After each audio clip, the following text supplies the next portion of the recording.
안녕하십니까. 5월 3일 월요일 말씀 묵상 함께 시작하겠습니다.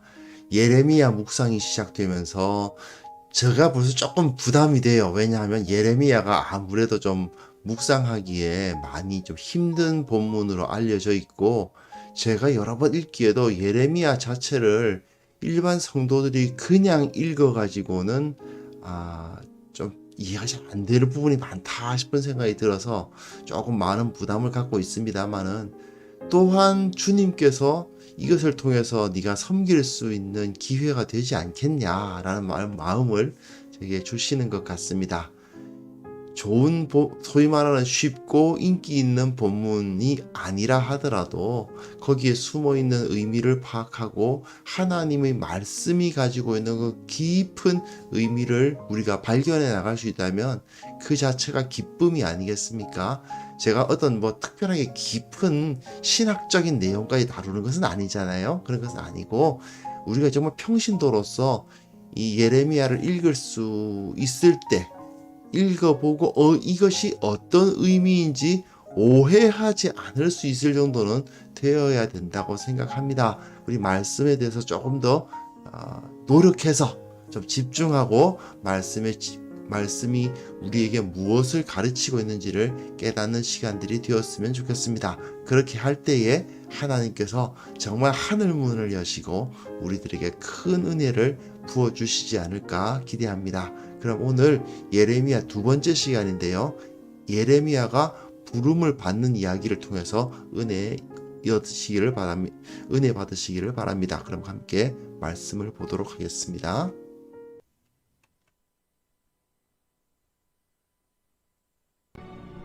여호와의 말씀이 또 내게 임하니라. 에레미야야, 네가 무엇을 보느냐? 내가 살구나무 가지를 보나이다. 네가 잘 보았도다. 이는 내가 내 말을 지켜 그대로 이루려 함이라. 여호와의 말씀이 다시 내게 임하니라. 네가 무엇을 보느냐? 끓는 가마를 보나이다. 그 윗면이 북에서부터 기울어졌나이다. 재앙이 북방에서 일어나 이 땅의 모든 주민들에게 부어지리라. 내가 북방 왕국들의 모든 족속들을 부를 것인즉 그들이 와서 예루살렘 성문 어귀에 각기 자리를 정하고 그 사방 모든 성벽과 유다 모든 성읍들을 치리라. 여호와의 말이니라. 무리가 나를 버리고 다른 신들에게 분향하며 자기 손으로 만든 것들에 절하였은즉 내가 나의 심판을 그들에게 선고하여 그들의 모든 죄악을 징계하리라. 그러므로 너는 내 허리를 동이고 일어나 내가 네게 명령한 바를 다 그들에게 말하라. 그들 때문에 두려워하지 말라. 내가 그들 앞에서 두려움을 당하지 않게 하리라. 보라, 내가 오늘 너를 그 온 땅과 유다 왕들과 그 지도자들과 그 제사장들과 그 땅 백성 앞에 견고한 성읍, 쇠기둥, 노성벽이 되게 하였은즉 그들이 너를 치나 너를 이기지 못하리니 이는 내가 너와 함께하여 너를 구원할 것임이니라. 여호와의 말이니라.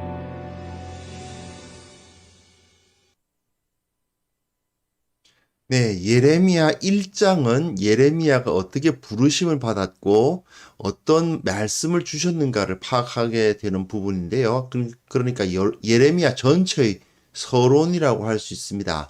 자, 그런데 제가 지난 시간 토요일 날 말씀을 드렸는데, 예레미야라는 책은 예레미야 선지자가 딱 책상에 앉아가지고 처음부터 쭉 글을 쓴 책이 아닙니다. 그런 게 아니고 예레미야가 여러 가지 말씀을 다 전하는데 그것을 아마도 필경사 바룩이 받아 적고, 그리고 그것이 또 이제 여호야김 왕에게 올라갔다 그게 막 찢어지고 버려지고 한 걸 다시 쓰고, 그리고 또 다른 사람들이 예레미야에게 어떤 일이 일어났는지에 대해서 막 기록하고, 그 예레미야가 한 말과 또 예레미야가 어떤 일을 당했는지에 대해서 그 증언한 다른 사람들이 글과 이런 것들이 다 모여 있는 책이에요. 그러다 보니까 구조적으로 딱 만들어져 있지는 않습니다. 그러나 적어도 이것을 다 모으는 사람이, 글쎄요, 필경사 바룩이 다 모았을까요? 그랬을 수 있는데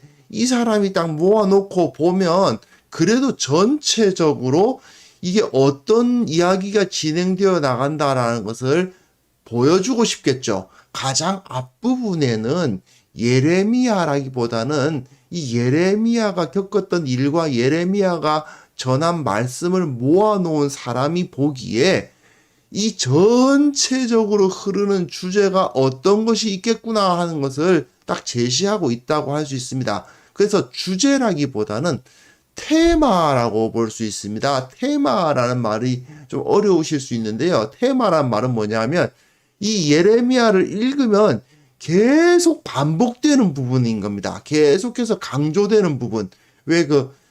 저는 이 테마 설명할 때 제일 많이 쓰는 비유가 이건데요. 베토벤의 운명고양곡을 들어보면 빰빰빰빰 하는 부분이 나옵니다. 빰빰빰빰 하는 부분이 나오죠. 근데 맨 처음에 이렇게 시작하고 그 다음에 이 부분이 안 나오느냐? 아닙니다. 듣다 보면 계속 이게 짠짠 빰빰빰빰 하는 말이 자꾸 반복돼요. 빰빰빰빰 하는 이 부분이 계속 반복되죠. 그 한국어 그 교양곡을 듣다 보면요. 예, 바로 그겁니다. 그것이 바로 테마라고 하는 거예요. 마찬가지로 예레미야서에서는 이 테마가 오늘 제시되는 이 세 가지 테마라고 할 수 있습니다. 말씀 두 개가 딱 주어지면서 여기서 중요한 핵심적인 메시지가 딱 주어지는데 이 세 가지 테마가 반복되어서 예레미야에서 계속 나올 겁니다. 그 테마 첫 번째가 무엇인지 한번 보시겠습니다. 첫 번째가 뭐냐면 여호와의 말씀이 또 내게 임하니라 이르시되 예레미야야 내가 무엇을 보느냐 하시기로 이게 조금 말장난이라고 언어 유희라고 하죠. 이 히브리어의 언어 유희인데 네가 무엇을 보느냐라는 질문이 두 번 나와요. 13절에도 나올 겁니다. 이게 첫 번째 내가 무엇을 보느냐예요. 그 말씀이 주어지니까 내가 살구나무 가지를 보나이다. 살구나무 사실은 이제 아몬드 우리가 잘 알고 있는 그 아몬드 나무 가지를 봅니다. 이렇게 이야기를 합니다. 그러니까 여호와께서 내게 이르시되 네가 잘 보았도다. 이는 내가 내 말을 지켜 그대로 이루려 함이라. 이게 무슨 소린가 싶죠. 살구나무를 봤는데 내가 내 말을 지켜 그대로 이루려 한다. 이게 무슨 소린가 싶은데 이게 이제 히브리어에서의 그 하나의 그 언어 유희입니다. 살구나무, 그러니까 아몬드 나무가 히브리어로서는 샤켓이에요. 샤켓. 그런데 이 살구나무, 예레미야야, 너 뭘 보느냐? 샤케드 가지가 보입니다. 이렇게 얘기하니까, 그래, 맞다. 이거는 내가 샤카드 한다는 뜻이다. 샤카드 한다는 말은 뭐냐면요. 지킨다는 의미도 되는데, 깨어있는다. 그러니까 지키려면 잠자면 못 지키잖아요. 그죠? 그래서 깨어있는다는 의미가 기본입니다. 그리고 깨어서 어떻게 합니까? 딱 주시하고 있는 거죠. 지킨다는 것은 어떤 뭘 지키려면 어떻게 해야 돼요? 보고 있어야 되잖아요. 깨어서 지켜보고 있는 것. 그것을 지킨다라고 번역했는데 히브리어는 샤카드입니다. 그러니까 하나님께서 물어보시는 거예요. 네 눈에 뭐가 보이느냐 하니까 샤케드가 보이는데요. 그러니까 그래 맞다. 내가 바로 샤카드 한다. 이런 말씀을 주시는 거예요. 뭘 샤카드 합니까? 하나님의 말씀을 샤카드 합니다. 지킨다. 깨어서 잠자지 않고 깨어서 지켜보면서 요것을 이제 계속해서 지켜나간다라고 말씀하시는 거예요. 무슨 소리냐 하면 이게 좀 애매한데 이게 반복될 겁니다. 하나님께서는 사람들의 눈으로 볼 때에는 안 이루어질 것 같은 말씀을 이루신다는 것이 계속 예레미야에 나옵니다. 사람들은 하나님이 그런 일을 하시겠어? 세상에 어떻게 그런 일이 생기겠어? 이렇게 생각하면서 하나님의 심판에 대한 경고가 계속 주어져도 사람들은 설마 이러면서 안 듣는 거예요.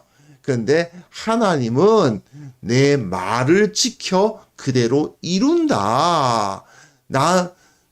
샤케드 보이냐? 그래, 샤케드 보면서 기억해라. 나는 샤카드 하는 하나님이다. 이런 하나의 뭐랄까, 언어 유희를 사용해서 기억시켜 주시는 거죠. 왜 하나님께서 그냥 나는 내 말을 기억하고 있고 반드시 지키는 하나님이다 이렇게 그냥 말씀하시지 않고 굳이 뭐 야 네 눈에 뭐가 보이냐 내 이 아몬드 나무 가지가 보이는데요 이런 환상을 왜 보여주셨을까에 대해서는 해석이 여러 가지가 있어요. 굳이 이런 언어 유희를 해야 되겠냐? 그냥 언어 유희하면은 기억에 잘 남으니까 그런 거 아니겠느냐? 그렇게 말하기도 하는데 이 살구나무, 그 아몬드가 이제 봄이 되면 가장 먼저 싹이 나고 뭐 이제 꽃을 피우는 그런 나무라고 합니다. 저도 그것에 대한 생태에 대해서는 잘은 모릅니다. 그런데 어쨌든 봄이 되면은 겨울이 지나고 나무가 새싹이 트는다 했을 때 가장 먼저 떠오르는 나무가 이 살구나무, 아몬드 나무인가 봐요. 그러다 보니까 이 나무가 겨울에 보면 죽은 것과 같이 있지 않습니까? 다 떨어져 가지고 앙상한 나무 가지만 남아 있으면 그게 죽은 것 같고 더 이상 무슨 변화를 일으킬 것 같지 않잖아요. 그런데 봄이 되면 다시 거기서 새싹이 난단 말입니다. 그것과 같이 하나님의 말씀은 마치 죽은 것과 같아서 그것이 실제로 일어날 것 같지 않고 그 말씀의 생명력이 나타날 것 같지 않지만 사실 때가 되면 하나님의 뜻에 의해서 거기에 싹이 나고 거기에 생명력이 나타난다라는 것을 강조하시기 위해서 이렇게 살구나무 가지를 이제 보여주신 것이 아닌가. 그렇게들 해석을 많이 합니다. 이건 그냥 해석입니다. 여하튼 하나님은 이 샤케드라는 단어를 가지고 나는 샤카드 하는 하나님이야. 내가 한 말을 잊어먹었을 것 같아? 안 잊어먹었어. 사람들은 가끔 그렇게 하잖아요.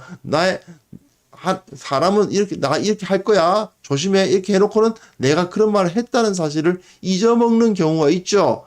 하지만 하나님은 그러시지 않는다는 것입니다. 하나님은 반드시 그 말씀을 지키신다 하는 것이 첫 번째 테마예요. 두 번째 테마가 뭐냐면, 또 이제 네가 무엇을 보느냐, 두 번째 네가 무엇을 보느냐는 질문이죠. 이러니까 끓는 가마를 보는데 가마 불불 끓고 있는데 그 윗면이 북에서부터 기울어졌나이다 하니, 북쪽에서 침공해 들어온다는 그 환상이죠. 여호와께서 말씀하시되 재앙이 북방에서 일어나 이 땅의 모든 주민들에게 부어지리라. 북방에서 재앙이 일어난다라는 것입니다. 그러면서 북방 왕국들이 모든 족속들을 부를 것인즉 그들이 와서 예루살렘 성문 어귀에 각기 자리를 정하고 그 사방 모든 성벽과 유다 모든 성읍들을 치리라. 자, 왜 북방이냐 하면요. 이게 이제 이 당시 소위 말하는 그 비옥한 초승달 지대입니다. 이 지역 가나안이라고 되어 있는데 이 지역이 이제 이스라엘이 있는 곳이에요. 이스라엘과 유다 지역이죠. 이 지역인데 사실 유다와 이스라엘은 이 메소포타미아 문명과 이쪽이 메소포타미아 문명이에요. 그리고 이집트 문명 사이에 껴 있습니다. 그래서 이집트 문명과 메소포타미아 문명이 충돌하는 자리이기도 하고 또 뭐 분위기 좋을 때는 교류하는 자리이기도 해요. 그런데 이쪽은 이제 이쪽이 바벨론이거든요. 그럼 바벨론은 북방이 아니라 동방이잖아 라고 생각이 되겠죠. 이쪽이 동쪽이니까. 하지만 바벨론 사람들이 이 이스라엘로 쳐들어올 때 이렇게 쳐들어오지는 않습니다. 왜냐하면 여기는 아라비아 사막이거든요. 아무도 아라비아 사막을 횡단해서 쳐들어오진 않아요. 즉 여기 이 바벨론에 있는 사람들도 이렇게 해서 이렇게 쳐들어온단 말입니다. 그러니까 이스라엘 사람들이 보기에는 자기네들을 공격해 오는 그 나라들은 모든 나라들은 다 북쪽에 있는 나라들이에요. 왜? 북쪽으로만 들어오잖아요. 이 관문으로만 들어오잖아요. 이 북쪽에 있는 관문, 특히 이게 뭐 유프라테스 강인데 이 유프라테스 강을 건넌다라는 것은 곧 침공해 온다는 뜻이에요. 그래서 유프라테스 강이라는 것이 굉장히 중요해요. 나중에 요한계시록에도 보시면 하나님께서 이 유프라테스 강을 지킨다 하는 그런 말씀을 하시거든요. 북방의 민족들이 이 유프라테스 강을 건너면 침공해 들어오는 거예요. 그러니까 다 적은 북방에서부터 와요. 또는 이집트가 쳐들어오는, 이 애굽이 쳐들어오는 방법이 그 경우가 있겠죠. 애굽은 남방, 애굽을 제외하면 다 적들은 북방에 있어요. 그러니까 물론 방위상으로 보면 여기가 동방인데, 하지만 이제 방위상으로 보면 물론 동방이지만, 그러나 적들은 다 북쪽에서 쳐들어오기 때문에 이제 적들은 다 북방의 적들인 것이죠. 자, 보겠습니다. 이제 재앙이 북방에서부터 일어난다. 저 북쪽에 있는 유프라테스 강을 건너서 적들이 쳐들어올 것이다. 그래서 북방 왕국들의 모든 족속들을 부를 것인즉 그들이 와서 예루살렘 성문 어귀에 각기 자리를 정하고, 이게 예루살렘 성문 어귀에 각기 자리를 정한다라는 말은 예루살렘 성문은 이 당시로서는 지금도 사실 마찬가지인데요. 어느 그 문은요, 그 게이트는, 영어로는 게이트, 문은요, 하나의 그 권위를 상징합니다. 왜 그 대학교 같은데 이렇게 보면 그 문에 보면 문을 좀 멋있게 으리으리하게 꾸미고 하잖아요. 그러면 이제 우리나라 뭐 서울대학교 같은 데 보면 서울대학교 들어가는 게이트 보면 이게 글자를 묘하게 이렇게 만들어 가지고 딱 이제 서울대학교 들어가는 이제 문이다 하는 걸 딱 표시하고 뭐 그런 거 있잖아요. 그 학교의 문을 보면 그 학교의 그 권위가 느껴지지 않습니까? 마찬가지입니다. 예루살렘 성문은 그 성문의 권위, 그 성의 권세를 상징적으로 보여줍니다. 그런데 그 예루살렘 성문 어귀에 각기 자리를 정한다는 말은, 각기 자리를 정한다, 자기 왕좌를 놓는다, 그런 뜻이에요. 각기 자리를 정한다는 것은 각 북방 왕국들이 예루살렘 성문에다 자기 왕좌를 딱딱 놓고는, 즉 예루살렘 성의 권위를 그들이 가져간다, 그 말입니다. 그래서 그 사방 모든 성벽과 유다의 모든 성읍들을 치리라. 예, 북방에서부터 적들이 밀려 내려와서, 북방이 어느 나라냐, 아수르도 있고 뭐 바벨론도 있고 기타 다른 나라들이 있지만 어쨌든 대적들은 다 북쪽에서 오니까 애굽은 안 쳐들어오니까요. 애굽이 쳐들어오는 경우는 별로 없어요. 애굽은 어디 안 쳐들어가도 이 나일강의 그 부유함을 얻고 있기 때문에 자기네들끼리 잘 먹고 잘 살아요. 그러니까 굳이 쳐들어오질 않고 있고요. 거의 대부분 이스라엘 입장에서는 다 북쪽에서 다 쳐들어오니까 이제 북방의 적들을 이제 하나님께서 들어서 너희들을 치시겠다 하는 그 말씀을 하시는 거죠. 그리고 그 이유가 뭐냐? 무리가 나를 버리고 하나님을 버리고 다른 신들에게 분향하며 자기 손으로 만든 것들에 절하였은즉, 예, 우상 숭배.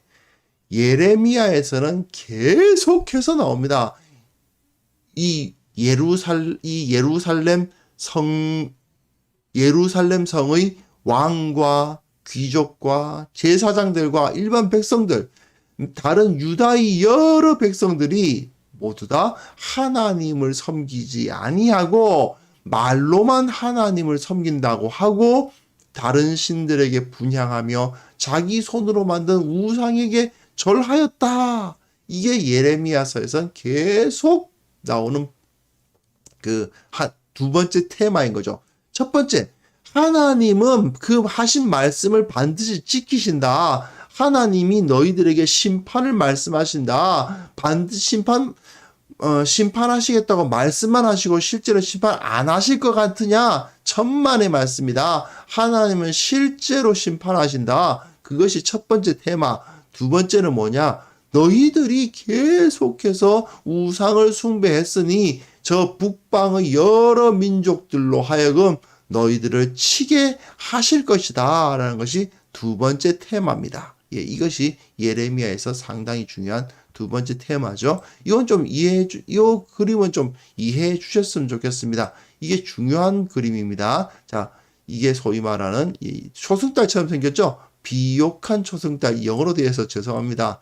예, Fertile Crescent라고 비옥한 초승달이라는 지역입니다. 요 지도 정도는 좀 머릿속에 넣어 두시면 좋습니다. 이스라엘 가나안 땅이 메소포타미아 문명과 이집트 문명 사이에 껴있다. 이들의 완충지대로서의 역할을 한다 하는 것을 기억하시고, 하나님께서 이스라엘을 왜 여기에 두셨겠어요? 그 당시로서는 가장 큰 세상의 문명, 인간의 두 문명 사이에 서서 하나님께서 모든 문명을 다스린다는 사실, 다스리고 계신다는 사실을 드러내도록 하나님께서는 이스라엘을 이 자리에 두신 거예요.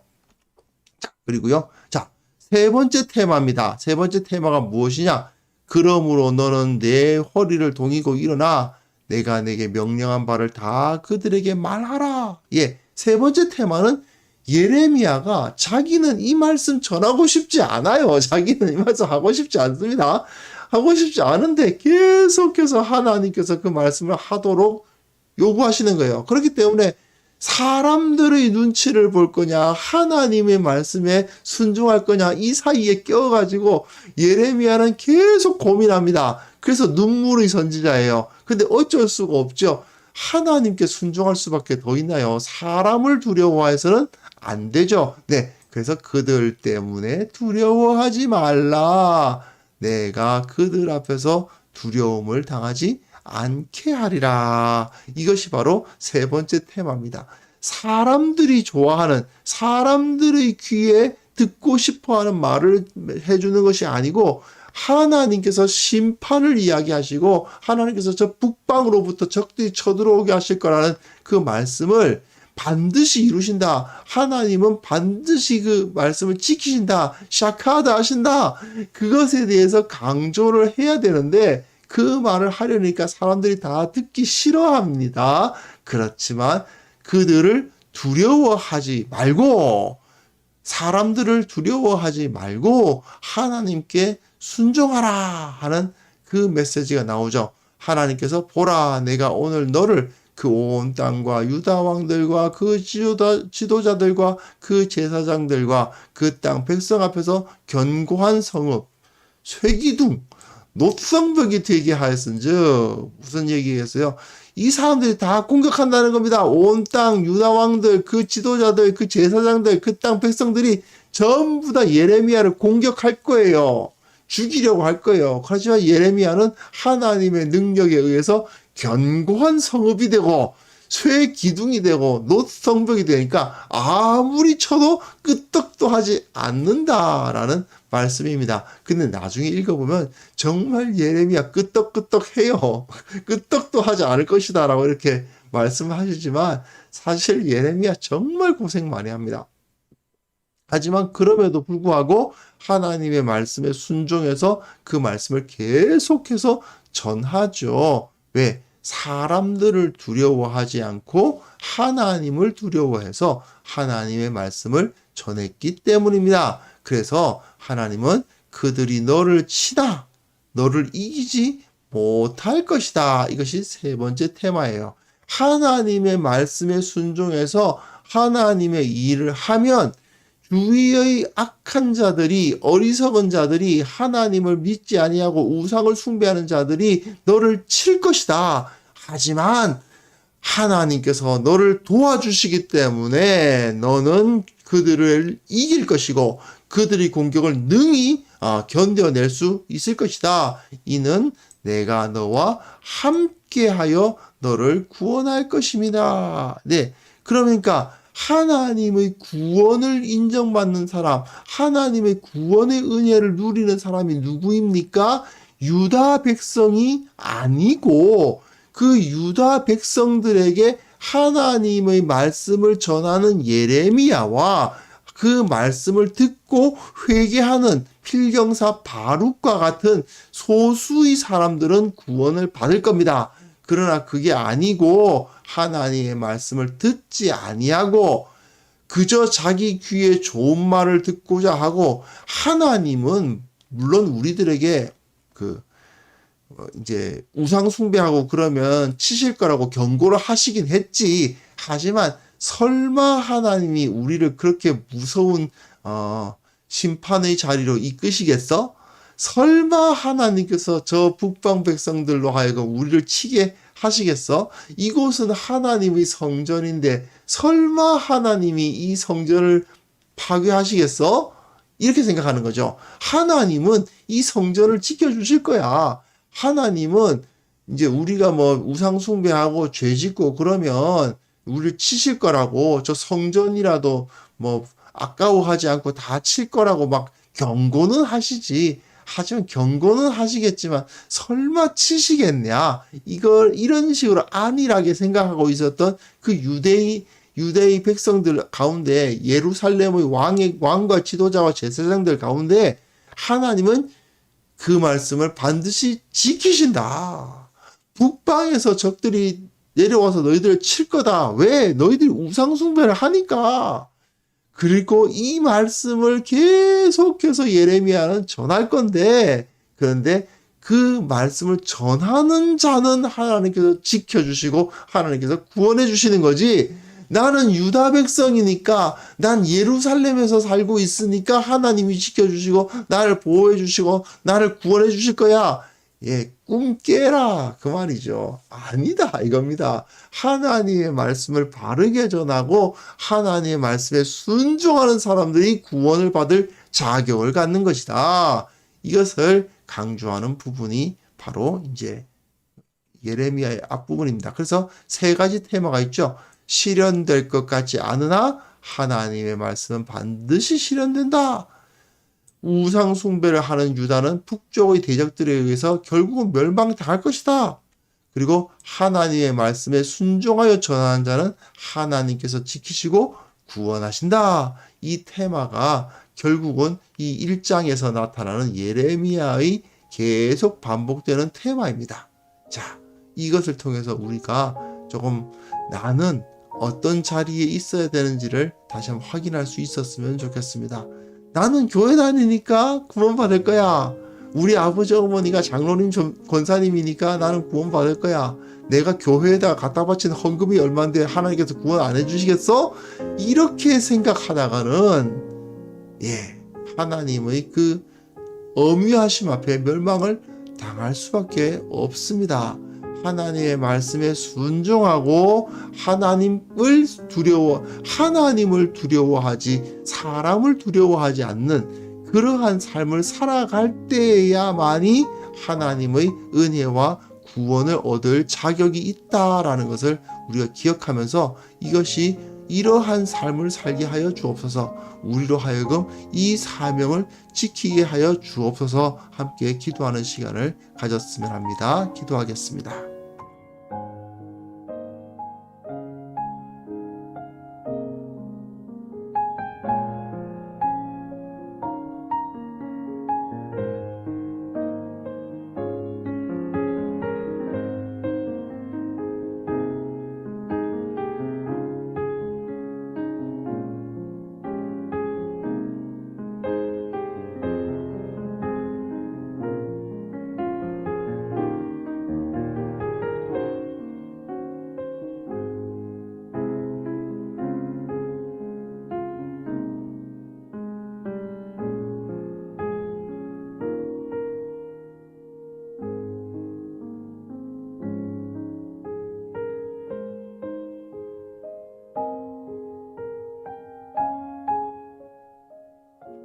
하나님 아버지, 우리가 주님의 말씀을 온전히 순종하기 위해서 무엇보다도 주님의 말씀에 익숙해지고 언제라도 이 말씀을 전할 수 있을 정도로 훈련된 자들이 되기를 원합니다.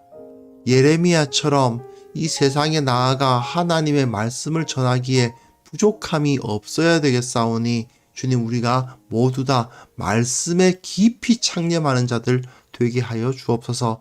목회자들만, 목사들만, 신학교 간 사람들만 말씀을 알아야 되는 것이 아니고 모든 그리스도인들이 말씀에 익숙해져야 된다는 사실을 온전히 깨닫고 또한 하나님의 말씀에 순종하는 자들 되게 하여 주옵소서.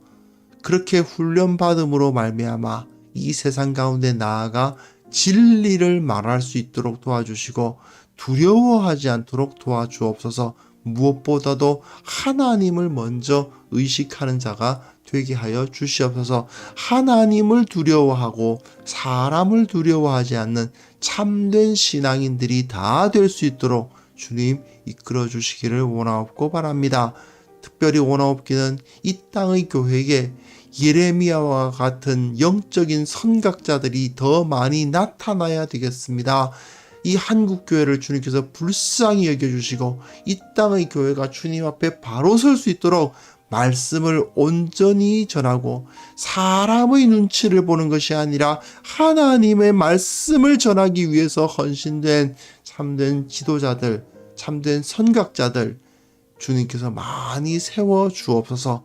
이를 통해 하나님 앞에 온전히 나아가는 교회, 주님 앞에 바로 선 교회가 될 수 있도록 주님께서 은혜를 베풀어 주옵소서.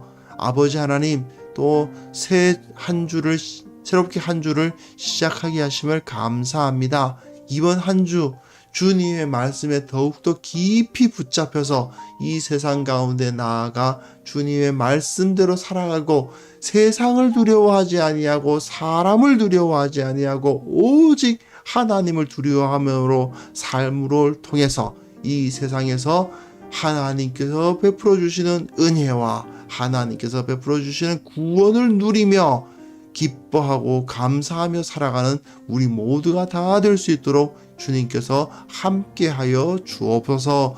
예수 그리스도의 이름으로 기도합니다. 아멘.